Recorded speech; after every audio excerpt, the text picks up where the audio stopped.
Olá pessoal, eu sou o Marlon, PED da disciplina de Logística Agroindustrial e vou apresentar hoje o módulo 2 da disciplina de Gestão de Transportes.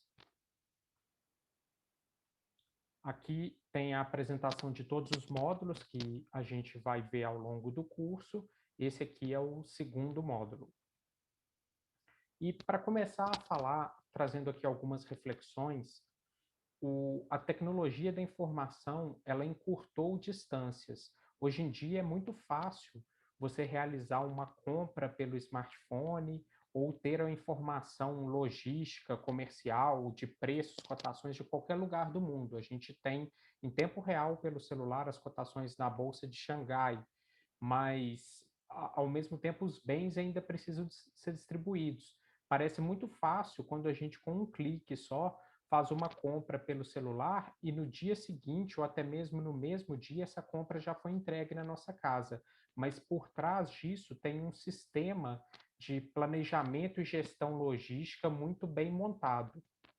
Bom, e falando do planejamento da logística, o foco, o centro é sempre o serviço ao cliente, envolvendo produtos, serviços logísticos e o sistema de informação a respeito do serviço que está sendo prestado. E, e, esse, e esse objetivo de serviço ao cliente tem três lados, três estratégias que dão suporte ao objetivo: a estratégia de estoque, a estratégia de transportes e a estratégia de localização. O sistema de transportes ele é o componente logístico que tem por finalidade movimentar carga, passageiros e serviços. A sua importância é ainda maior quando analisamos do ponto de vista dos gastos logísticos para executá-lo, pois ele absorve percentuais significativos dos custos logísticos. Aqui, um mapa com a densidade das malhas de transporte.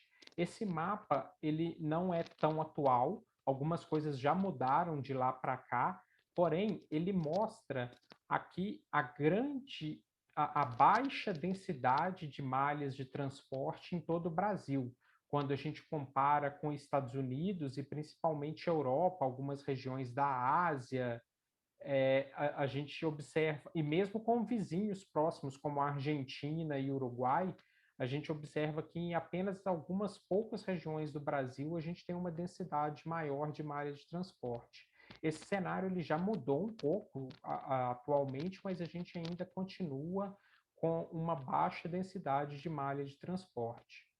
E ele mudou porque nos últimos anos bastante investimento tem sido feito em infraestrutura no Brasil, mas a gente pode perceber por esse slide que a gente parte de um cenário onde a gente já tem um atraso e o que tem sido aplicado, investido em infraestrutura de transporte no Brasil ainda é muito pouco quando comparado com outros países.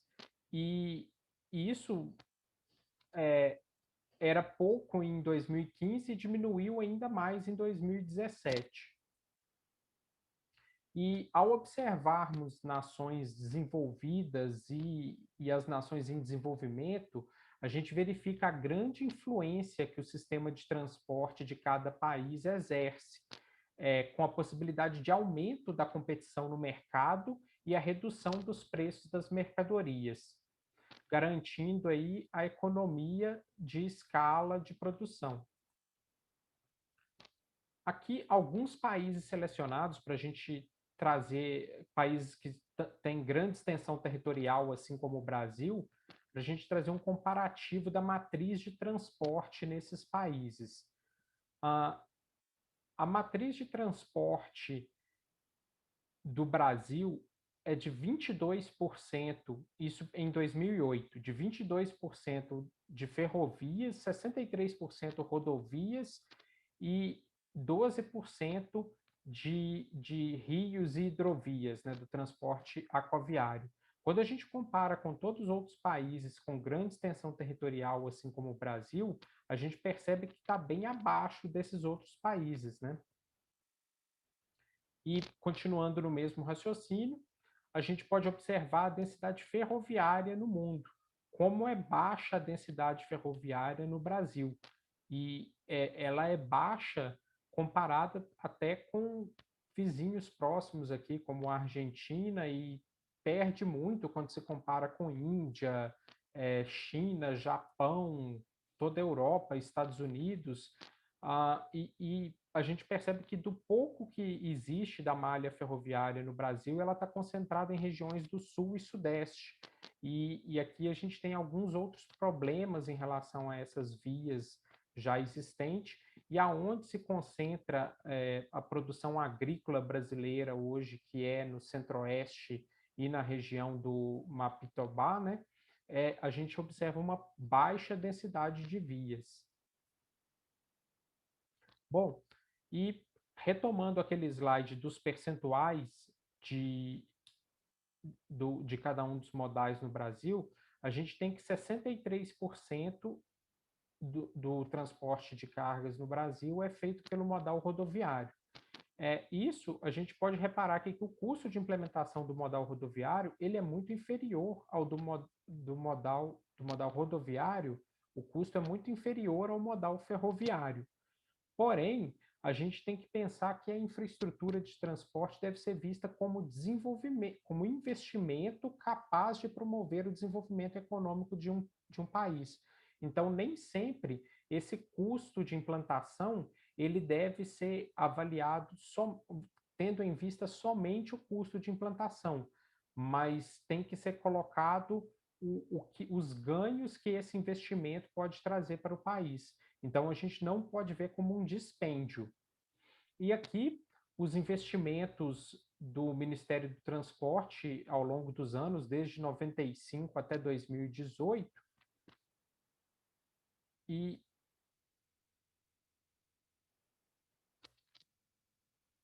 desculpa, voltando aqui um slide, e a gente repara que houve um acréscimo dos investimentos em transporte aqui nos últimos 20 anos, podemos dizer aí, só que ainda aquém do que é necessário, e aqui entra um pouco daquele caso do cobertor curto, né?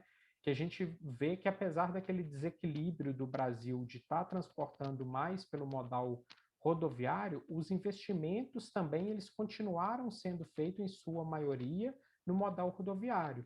E isso aí é um limitante, né? Porque a gente deveria estar balanceando um pouco mais esses investimentos, mas como são muitos problemas, muitas coisas para serem corrigidas, às vezes a gente vê esse tipo de coisa, né?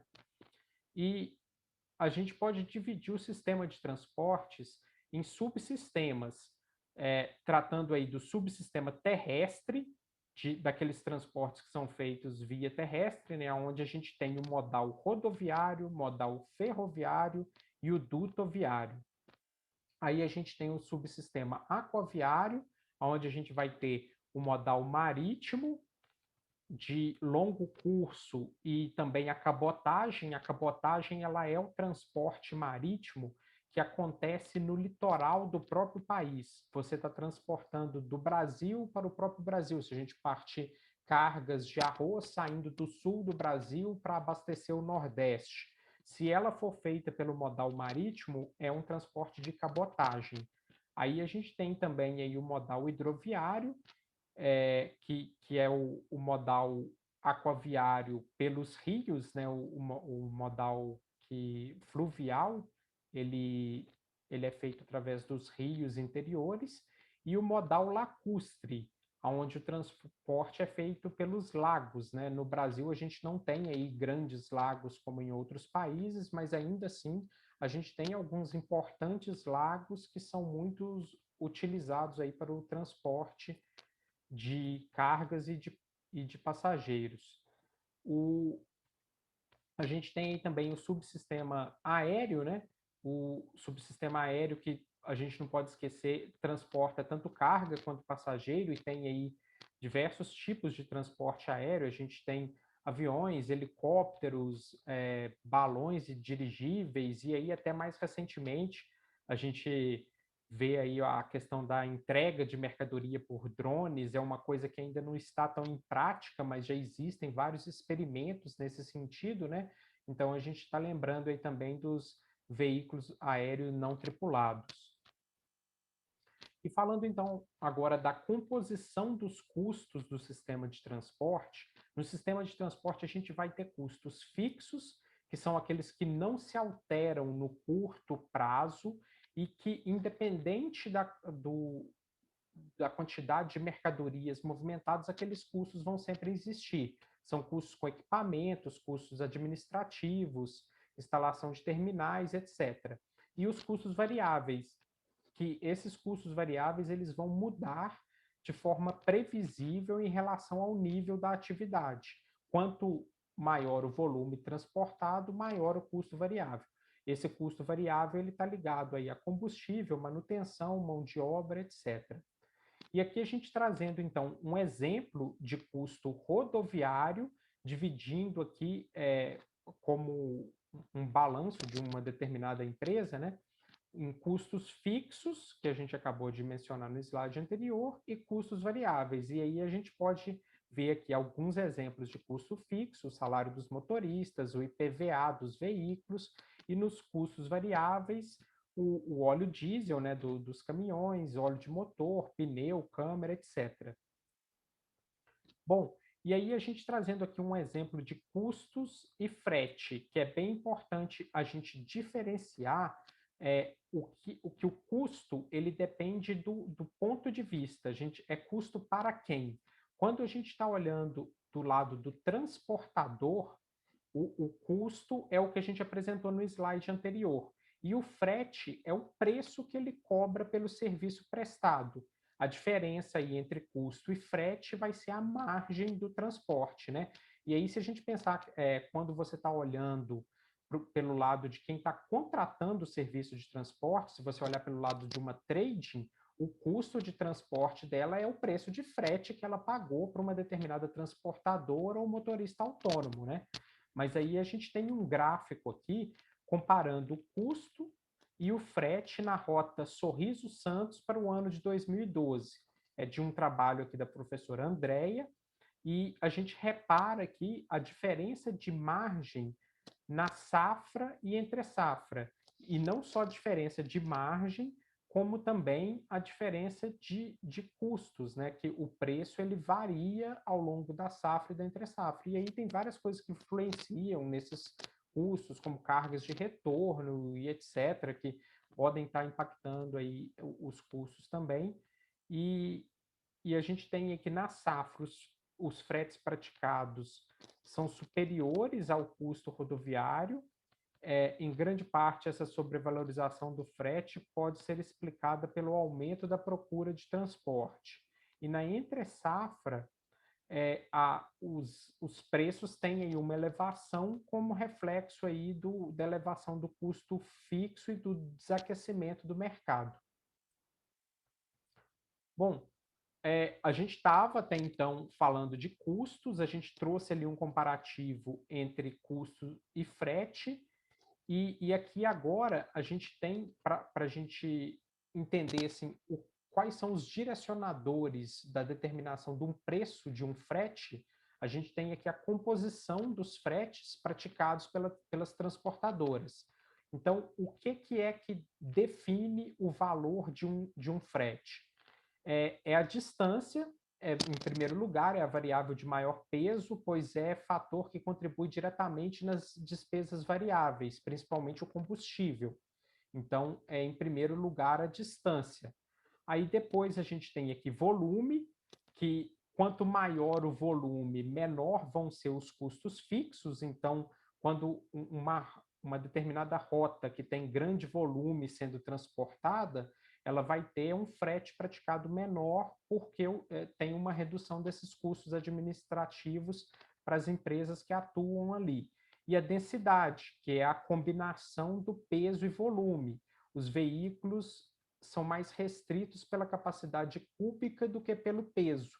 Isso aqui em determinados produtos que não são tão pesados, por exemplo, a gente pode citar aqui o caso do algodão, a gente vai ter aí essa questão da restrição da capacidade cúbica e não tanto o peso.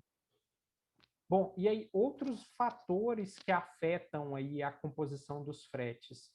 a capacidade de acondicionamento, por exemplo, as embalagens poderem se acomodar lá, se a carga ela é transportada em caixas ou é transportada em pallets, ou ela é transportada, qual é a granel, qual é a forma. E essa capacidade de acondicionamento, ela afeta aí o frete também, o manuseio, né? As operações de transbordo e equipamentos especiais para carregar e descarregar, uma carga que vai passar por muitos manuseios, esses manuseios eles podem encarecer o valor do frete, né? E o risco, né? A gente tem aí os produtos perigosos que são transportados, que afeta aí também o preço desse frete, uma carga de maior risco ou de maior valor agregado, ela provavelmente vai ter sempre um frete maior do que uma carga de baixo risco e menor valor agregado. E a gente tem também aí o mercado, né?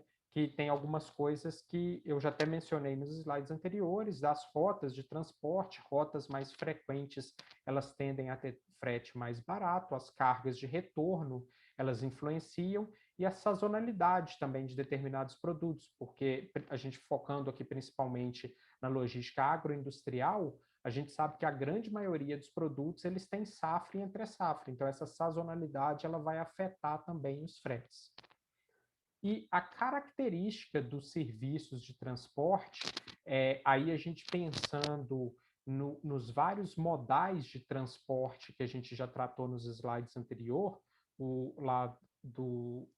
esses modais eles podem ser classificados aí segundo dimensões que variam aí de acordo com as características operacionais.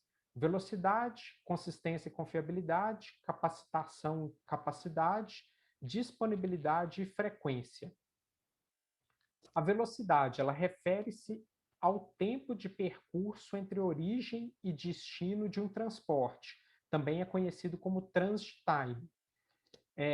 A consistência e a confiabilidade. Dentre os modais, aí, se a gente lembrar lá do modal duto-viário, né, que está dentro do subsistema terrestre, o duto ele é, entre os modais, o que é mais consistente. Ele não é afetado por condições climáticas ou congestionamentos, enfim, ele, em contrapartida, aí, a gente tem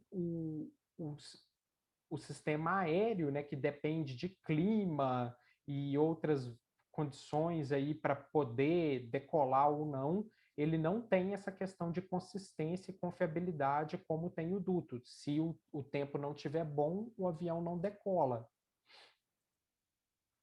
A capacitação aí, capacidade, representa a habilidade do modal em movimentar diferentes volumes e variedades de produto. Destaque é o modal aquaviário, que praticamente não possui limitações para o tipo de produto e volume a ser transportado. A gente tem aí transportes por navios da maior variedade, maior gama de produtos aí possíveis. A disponibilidade, ela refere-se ao número de localidades onde o modal se encontra presente. Aqui aparece a grande vantagem do modal rodoviário, que é o que a gente fala aí do serviço porta a porta, né? O modal rodoviário, ele tem um custo maior, mas ele é um modal que tem grande disponibilidade. E a frequência representa aí o número de viagens em um dado período de tempo. Aqui, novamente, o duto é o que apresenta melhor desempenho, porque pode operar 24 horas por dia e ser solicitado a qualquer momento do, do tempo. E aí, então, o que a gente tem que fazer? A gente tem que balancear a característica do modal de transporte com a característica do produto que nós temos que transportar. Como assim? Aqui nesse quadro, a gente tem um comparativo para os modais de transporte, aqui, os principais modais de transporte de carga, a gente está comparando eles aqui. Por exemplo, se a gente pensa em velocidade, qual é o modal de transporte mais rápido? É o modal aéreo. E se a gente pensar em consistência, o aéreo já fica em último lugar e aí passa a ser o duto que tem maior consistência. Quando a gente pensa em capacitação, em capacidade de transporte, o duto ele está lá em último lugar e vem na sequência aéreo, rodo, ferro e aqua, porque o aquaviário, como a gente falou no slide anterior, transporta aí uma variedade grande de produtos. Na disponibilidade, o rodoviário é o que ganha, por conta do serviço lá porta a porta, né? E na frequência, novamente, aí, o duto ganhando. Então, a gente vê aí que o duto fica em primeiro lugar aí em dois atributos aqui, pelo menos. Porém, é muito importante a gente discutir tal que o duto ele é limitado, não é todo produto, todas as características não é todo produto que pode ser transportado por dutos. E aí, por isso que tem que ter aquele balanço entre as características do produto e as características do modal de transporte. E também, além disso, a gente pensar aí, por exemplo, se a gente voltar aqui no slide anterior, a gente repara que o modal ferroviário, por exemplo, ele não é o primeiro em nenhuma das características, né?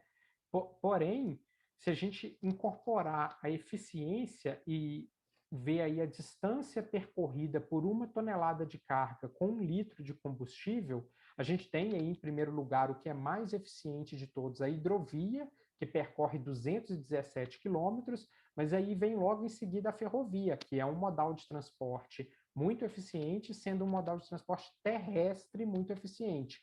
Já a rodovia, ela perde aí bastante para esses outros dois modais, ela consegue executar aí 25 quilômetros para transportando 1 tonelada com 1 litro de combustível. Bom, aí a gente falando aqui ainda sobre os modos de transporte, trazer aqui uma característica desses modos de transporte, não dos modos de transporte, mas de como o transporte é realizado. A gente tem o tipo de transporte unimodal, onde a carga ela é transportada utilizando apenas um modo de transporte, é, então ela não tem uma troca, e a gente tem aí também o transporte intermodal. Esse transporte intermodal, ele refere-se a uma mesma operação que envolve 2 ou mais modos de transporte, onde cada transportador emite um documento e responde individualmente pelo serviço que presta. Se a gente pensar aí, muitas das cargas agrícolas elas são transportadas por rodovia até um determinado ponto, onde a gente vai ter ali um transbordo da carga e essa carga segue de rodovia ou de navio, de barcaça, para o destino final. E isso aí é um transporte intermodal. E aí, um ponto aqui que é muito importante vocês se atentarem para não fazer confusão, a gente falar sobre o transporte multimodal. O transporte multimodal, ele é parecido com o transporte intermodal, do ponto de vista que você utiliza mais de um modo de transporte, porém, ele é regido por um único contrato. E, e, e aí, um único transportador ele vai ser responsável por todo o serviço de transporte. Esse transportador único, ele é o operador de transporte multimodal. Por que essa diferenciação? É porque pela Agência Reguladora de Transportes brasileiro, né, a ANTT, e também pela legislação brasileira, a gente tem essa diferenciação indicando aí o operador de transporte multimodal e essa definição específica do transporte multimodal, que ele é um transporte intermodal regido por um único contrato. Então, a gente diferencia. Então, quando eu estou falando de transporte intermodal, eu estou falando que são operadores diferentes, são só modos de transportes ali que estão se complementando com operadores diferentes. Quando eu falo em transporte multimodal, eu vou estar tratando aqui de um único operador. Bom, aí aqui agora tem aqui 2 links de vídeo para que vocês assistam. Um é mais antigo e um outro um pouco mais recente. Mas aí nos dois links vocês vão reparar que as coisas aí, os problemas que a gente enfrenta no Brasil, na logística brasileira, eles são muito parecidos, não mudou muita coisa de 10 anos para cá, a gente não pode negar que tiveram evoluções, entretanto, a gente tem aí ainda muitos desafios e muitos problemas para serem superados, né? Aqui, para o vídeo não ficar muito longo, muito cansativo, eu resolvi dividir o módulo 2 em duas partes. Então, a gente está encerrando aqui agora a parte 1, mas está também aí o link já da parte 2, para quem quiser assistir tudo na sequência, pode seguir esse link aí, tá bom? Então, a gente encerra aqui a parte 1 do módulo 2. Muito obrigado.